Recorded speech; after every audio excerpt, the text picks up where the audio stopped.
Margo, founder and CEO of Pinkabella. You can tell us how you came up with that name? Okay. I would love to hear that. Cupcakes and Pinkabella franchising. Doug works full-time at Olive Crest, an organization that helps foster kids and family. Parents of 4 adopted children. Gabe, Tycie, Jazzy, and Mia. I knew Doug way back in the 1990s during the Promise Keeper era, if you're familiar with that. He and I hung out, ran around the state together, and just had a blast hanging out. And really connected, and I'm glad we're still connected. So I'm just going to share our story, but I'm going to read it so that I can make it flow better. I get really nervous. I'm actually more nervous speaking to you guys than I was speaking to 600 people last week in Dallas.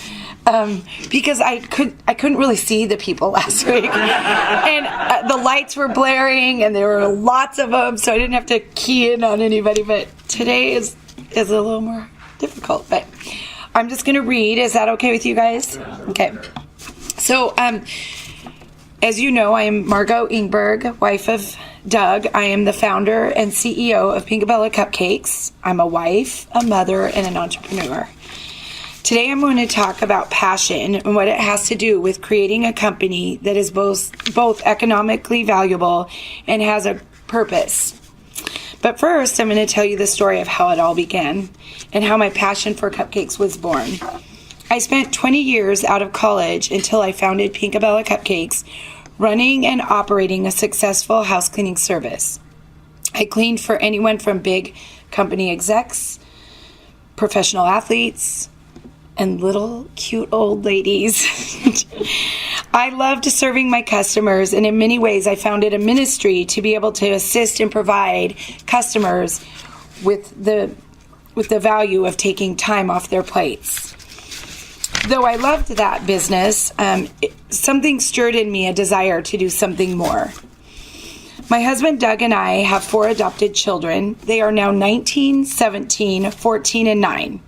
We first adopted a 6-week-old baby girl from a gal I mentored through an organization called Young Life. That began a 4-year journey of actually quite fight for our lives against the birth father who was in prison, a level 3-time sex offender. But because he was in the system, he had the right to fight. He actually had more rights than we did. During that time, my husband and I became keenly aware of the needs of many children in need of homes.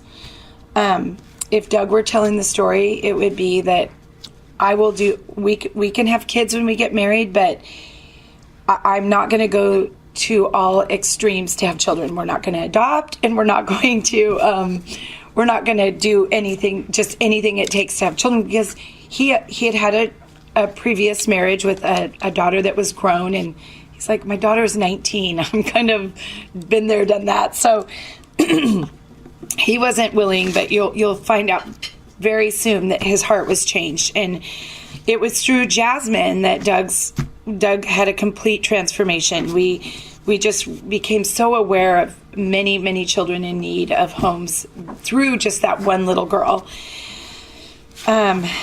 We were passionate about doing something about that.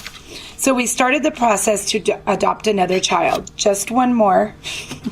And on the very day that our 4-year battle ended and we finalized the adoption of our Jazzy, we received an email picture of a baby that had just been born. 2 days later, my daughter and I traveled to Guatemala to meet Mia. 2 weeks later, we traveled again with my husband Doug so he could meet her. While we were there in Guatemala and on the elevator with our facilitator were 2 older children, then 7 and 9.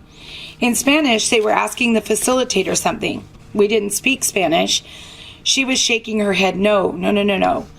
My husband asked her what they were asking, and she said, they want to know if you are adopting them. Doug said boldly and out loud, yes. And I said, did you say that out loud? Because I'm pretty sure they know what yes is in English. And they did. They were jumping up and down. She quickly informed us that they were going to meet another family. So later that night, when the facilitator checked in with us to see how the baby was doing, we asked her about the older children. She said, oh, the family didn't want them, as if it were no big deal.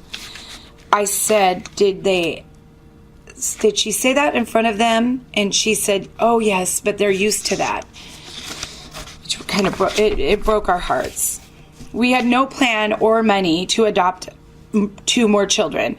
We told the facilitator that we had no idea how we could swing it, but that we wanted to take these kids. She said, no problem, I'll do a 2 for 1, like they were cupcakes or something. Sad, but true. My now 2 older children, Gabe and Tycie, are the best transaction we've ever placed on a credit card. Yes, we did. We put our children on a credit card. There is so much backstory to that payoff and how we believe God provided to the very amount that we needed to pay that off. I wish I had more time because that story is incredible. We brought Gabe and Tycie home at the ages of 9 and 11. Now to the business of cupcakes, passion, and purpose. At this point, our 2 older children had 2 American dreams: to go to Disneyland and to have a birthday party. They had never had one. After bringing our kids home and getting them into our local public school in our affluent Kirkland neighborhood, we learned there were many children who couldn't afford to bring treats to school on their birthdays. That broke my heart again. I couldn't imagine not being celebrated like all the other children. So I thought to myself, cupcakes are all the rage. Cupcakes are something I can do. So, because I had a passion for baking, I went to the school and I volunteered to be cupcake mom. I offered to supply treats for any kid who couldn't afford them. And I made them special, not ordinary. Trying new flavors, trying new designs. They probably weren't as pretty back then. But the requests started to pour in. And then my friends caught wind of it and actually asked me to make cupcakes for their children. So I came up with a really good idea. In a failing economy in 2009, I approached Doug and I said, what if we open a shop in a mall, we sell our cupcakes, and we donate our proceeds to charity? And he's like, yeah. It's 2009, the economy's failing. Uh-oh, just an alarm. Turn it up. The economy is failing, and there's a really good reason why the malls are offering you such a great deal. And there's a lot of closures in the malls, but if you really think we could swing that. So I walked around Redmond Town Center and I talked to merchants and I asked them, would you buy cupcakes if there was a cupcake store here? And oh yeah, cupcakes, yeah. So I did the math, I penciled it out on paper that I needed to sell 84 cupcakes a day to make the rent. And Doug, being the logical one, said, okay, great. How are you going to pay for labor? I said, well, I will do all the work. I will bake at night in the middle of the night. I'll come home, take the kids to school. While they're in school, I'll go decorate the cupcakes. I'll work at the store until I have to pick the kids up, and then we'll just hire someone to work the store from 3 to 5. Then I'll go back to the store, and I'll work until we close. He's like, that doesn't sound very good. But that is what we did for the first couple of weeks of Pinkabella. I spent a lot of time in the window of Pinkabella eating dinner with my family. And I'm going to get back onto my notes because now I'm going off. Sorry about that. So in 2009, we opened our shop and we were able to... Oh, sorry. Can I go back? Sorry, guys.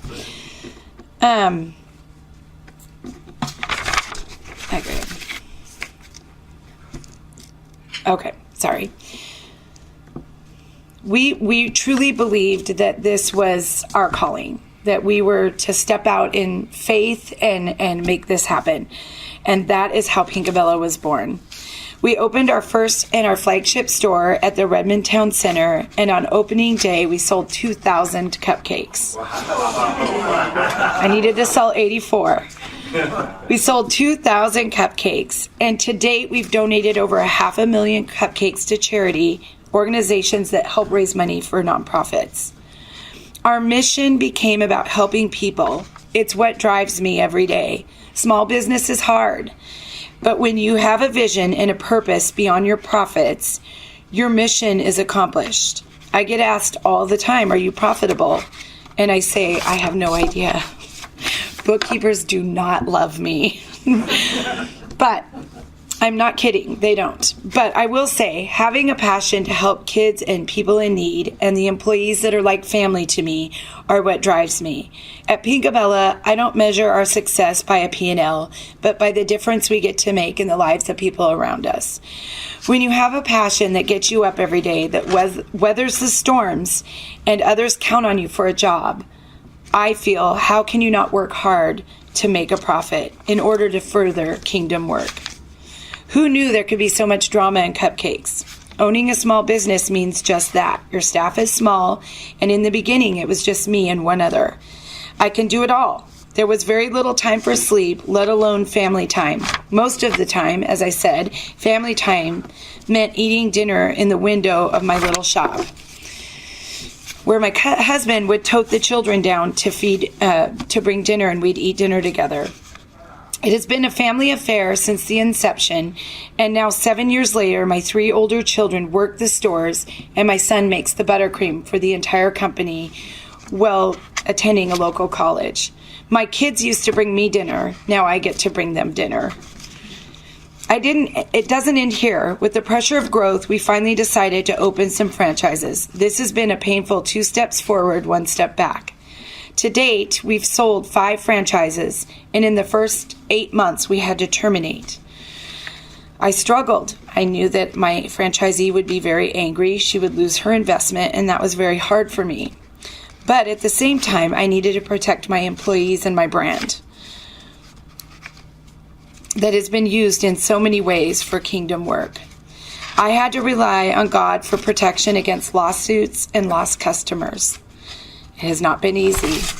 I spent most of my summer crying. Jim Gunlock has been a huge, huge friend to us during this process.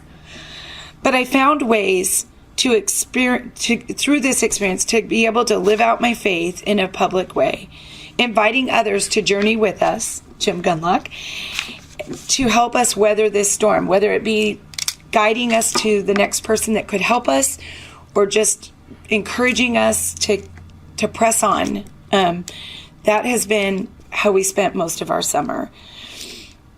I haven't done this alone. It really does take a village.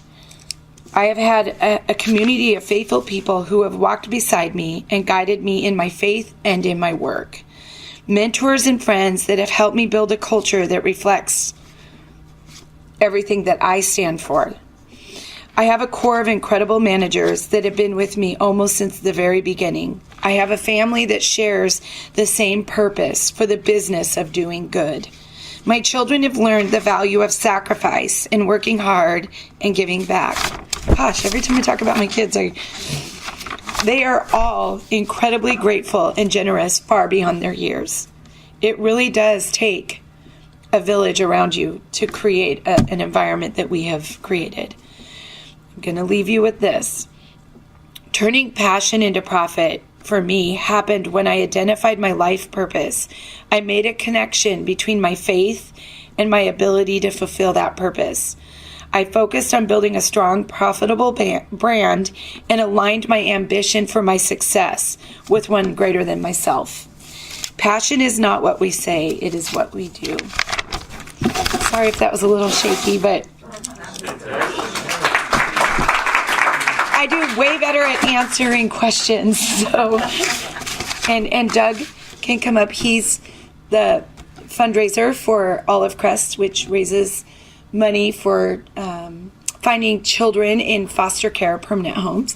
So that is really what started our mission, was just wanting to help kids. Our kids inspired us, but it became so much bigger. Our core value would be generosity. It's something we've also instilled in our children, and they're 13 or 14, 17 and 19, and their hearts to give is incredible. my first daughter, the one we adopted from the dad who was in prison, when she was just 3 years old, we got her a bike for her birthday. And 2 days earlier, she had just gotten her bike, but 2 days earlier, we had heard of a little girl whose mom was a single mom, and her birthday was coming up, and she wasn't going to get anything for her birthday. So we started going through our house. What could we give her? What kind of things? Clothes, toys. And we're backing out of the garage to go take the bag of clothes and a couple little toys to the little girl. And Jazzy, just 3, in her car seat, I'll never forget it, said, "Mom, stop. I want to give her my bike." And I said, "You just got that." And she said, "I want to give her my bike." I said, "Okay, but we're not buying another bike." I wanted her to understand that we could give it away, and that's awesome, but we weren't just going to go buy another one. She said, "That's fine." So from an early age, our kids have seen that value, and I think that value changes the world.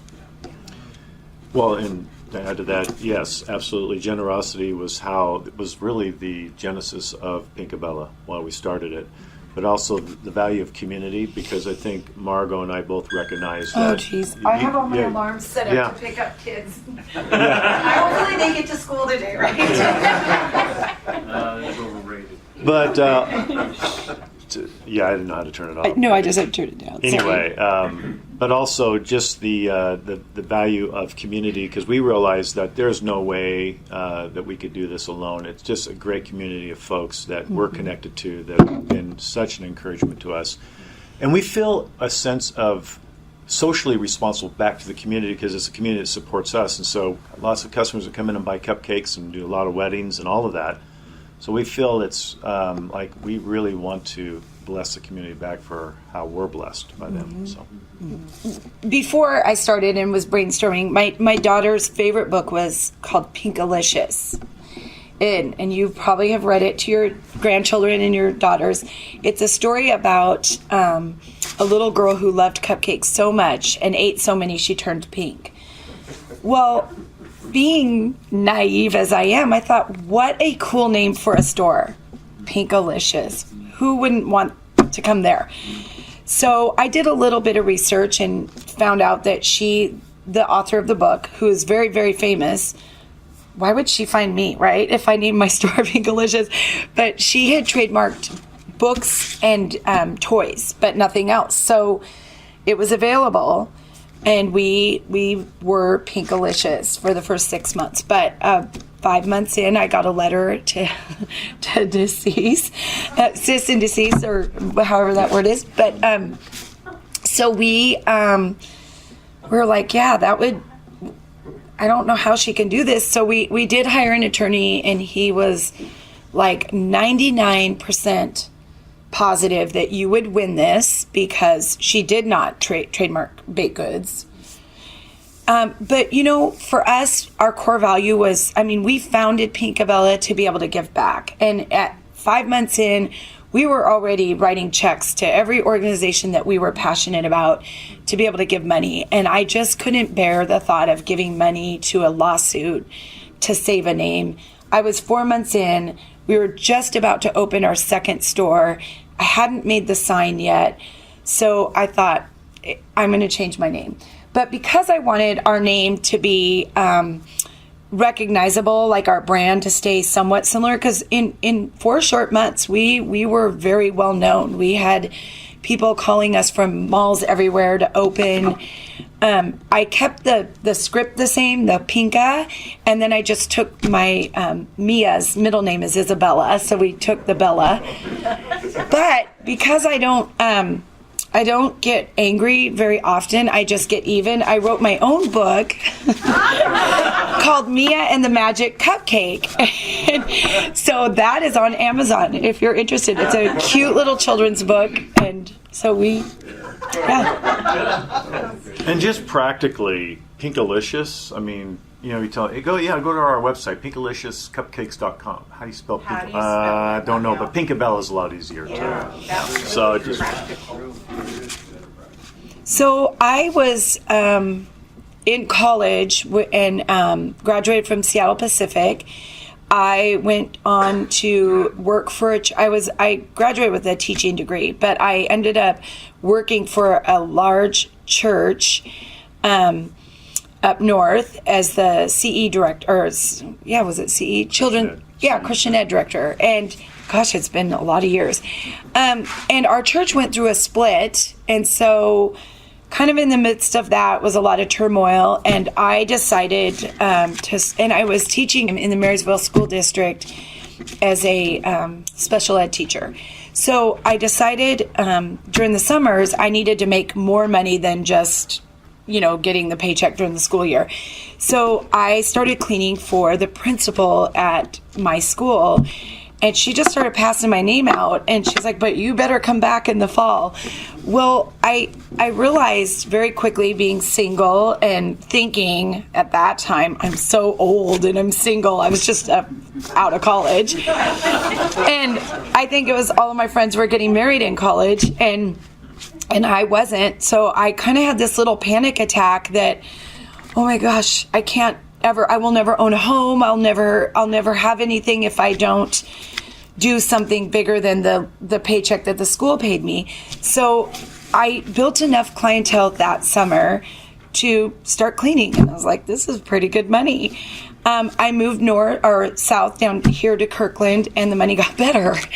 And I got hooked in with professional athletes, and then I became the preferred cleaner for the Seahawks. So whenever a new Seahawk moved to Seattle, he was given a manual that said, this is who cuts our hair. That was the Bible to them. It was like, this is who cleans your house. So I started cleaning for all the big Joey Galloway at the time, all the way down to Sean Alexander. And so my business just grew crazy. And I loved that business. I became so much more than the cleaning lady. For Sean Alexander, it was, can you bake me a pie? And so it was a lot. I was really involved in their lives. I was in their homes. I was running their errands. And so that was that. I learned so much just about customer service and being able to really just know people more than just, oh, I'm not just your cleaning lady. You never see me. I wasn't invisible to my customers. And that's a lesson I think I realized really early on, that if you really want to do good business, it's not about being invisible. It's about being very visible and letting people know who you are and what you offer and how you can serve them.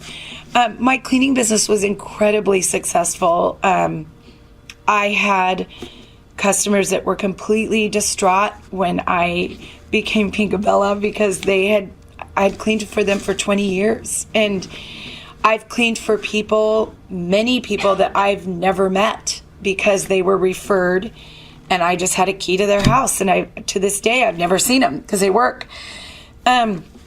So that was difficult. In fact, when I first started Pinkabella, I had to have a few customers that I just couldn't let go.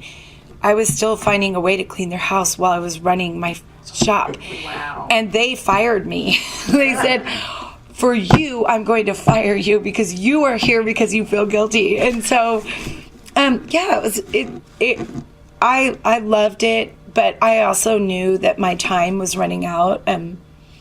Cleaning houses at 48 years old, crawling around on your knees is difficult. So it's definitely difficult. He doesn't do it. Did you do all of the cleaning, or did you have someone else? I did most of the cleaning, but at one point I had over 100 houses, so I did hire help, but they all wanted me, not my people, and that was the part I wasn't very good at. I wasn't very good at delegating and letting teaching other people to do my work well. I'm really super self-sufficient, so I just expect other people to work like me, and they don't. They need to be taught and mentored, and I didn't have time for that. But I did clean 6 houses a day. I was really fast, but the one to answer your question again, the lesson I think biggest lesson I've learned is I can't do it all. And in the very beginning days at Pinkabella, I was baking, I was decorating, I was doing everything. And I remember when I hired my first decorator, she's with me to this day, and I hired her the first week we opened.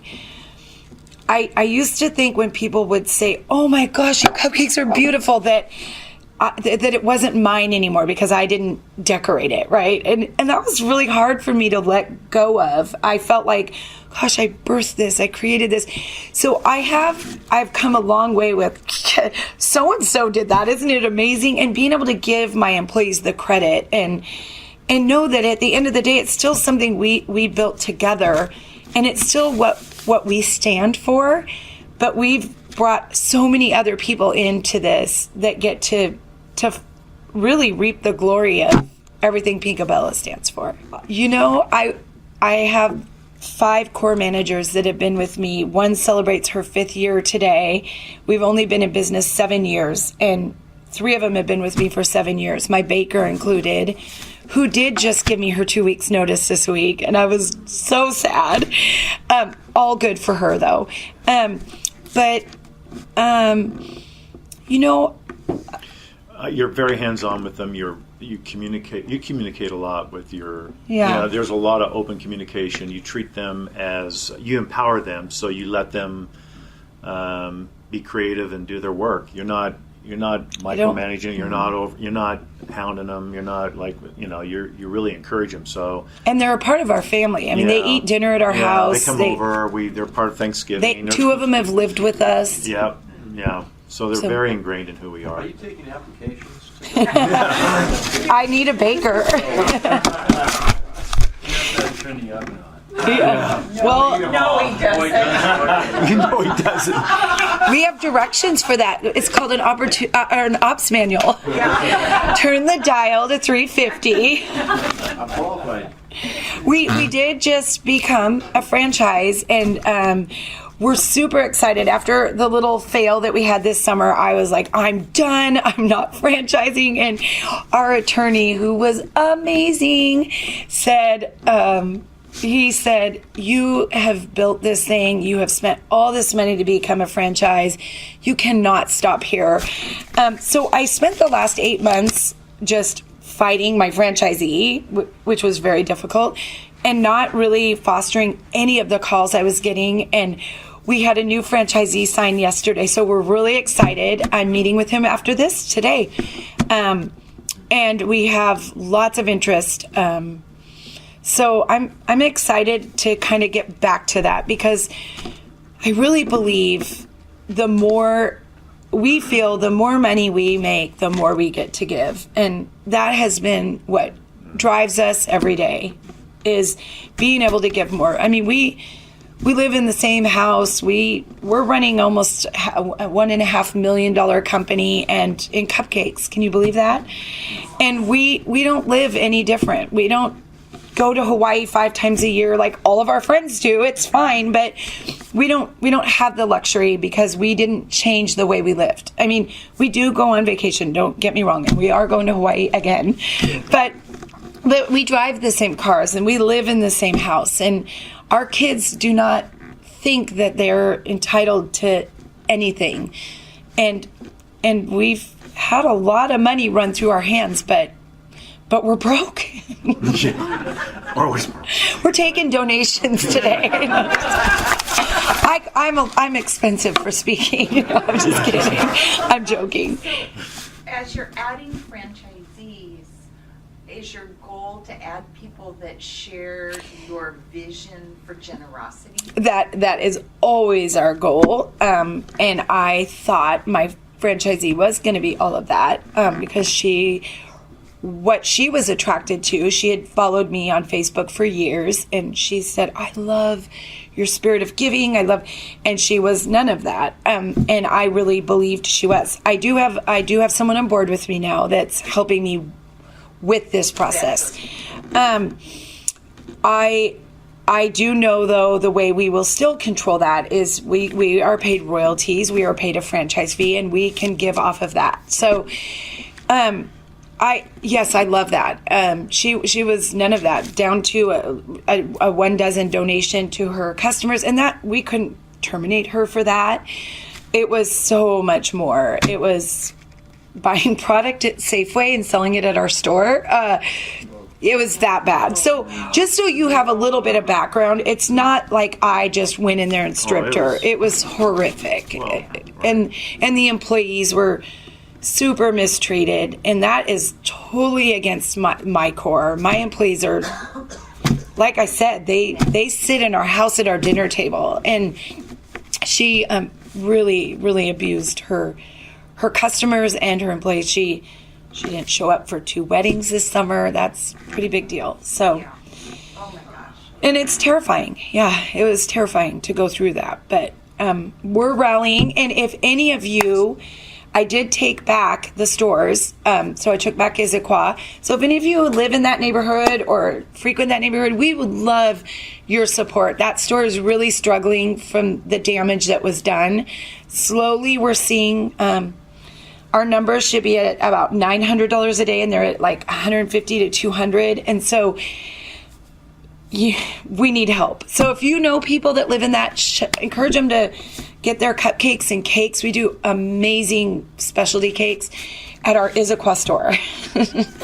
It would help us a lot. Thank you so much.